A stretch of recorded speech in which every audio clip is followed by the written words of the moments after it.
কেমন আছেন সবাই? আশা করছি ভালো আছেন। আজকে আমি বানাবো একটি পনিরের নিরামিষ রেসিপি।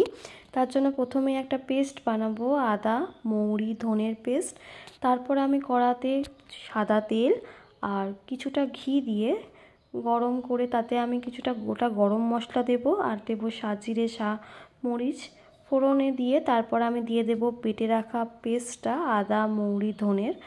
তারপর পেস্টটা দিয়ে ভালো করে নেড়েচেড়ে নিয়ে ভাজা ভাজা হয়ে গেলে একটু মশলাটা আমি দিয়ে দেবো ছাড়িয়ে রাখা কড়াইশুঁটি আর একটু লবণ দিয়ে আবার ভালো করে নেড়েচেড়ে নিয়ে আমি কিছুটা চাপা দিয়ে দেবো কড়াইশুঁটিটা নরম হওয়ার জন্য।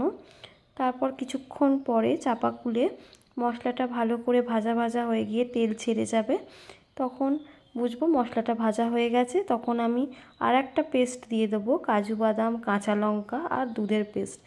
কাঁচা লঙ্কাটা যে যেরকম ঝাল খাবেন ওই অনুযায়ী দেবেন, দিয়ে ভালো করে নাড়াচাড়া করে নেবেন। তারপর দিয়ে দেবো স্বাদ মতন লবণ। লবণ কিন্তু আগে একটু দেওয়া ছিল, তাই পরে যতটুকু লাগবে ততটুকুই দেবো। আর দেবো মিষ্টির জন্য আমি ইউজ করবো জ্যাগরি পাউডার, আপনারা চাইলে চিনি ইউজ করতে পারেন। তারপর ভালো করে মশলাটা মিশিয়ে নিয়ে আমি চাপা দিয়ে দেবো। তারপর কিছুক্ষণ পর 2 থেকে 3 মিনিট পর চাপা খুলে দেখবো মশলা থেকে তেল ছেড়ে গেছে এবং মটরগুলো বেশ ভালোভাবে সিদ্ধ হয়ে গেছে। তখন আমি পনিরগুলো দিয়ে দেবো আর একটুখানি গরম জল দেবো, উষ্ণ গরম জল দেবো। গরম জলটাই মাইক্রোওভেনে করেছি আর এই বাটিটাতেই পনির রাখা ছিল, তাই জলটা সাদা হয়েছে। ওই গরম জল দিয়ে আবারও ভালো করে নাড়াচাড়া করে আমি চাপা দিয়ে দেবো কিছুক্ষণের জন্য। খুব বেশিক্ষণ চাপা দেওয়া যাবে না, তলায় ধরে যেতে পারে কারণ কাজু বাদাম আছে।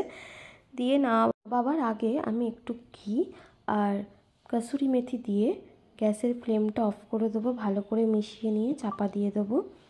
এতে কি হবে, চাপা দিয়ে রাখলে যে কসুরি মেথির ফ্লেভারটা পনিরের মধ্যে খুব সুন্দর লাগবে। এবং রেডি হয়ে গেছে আমার পনির।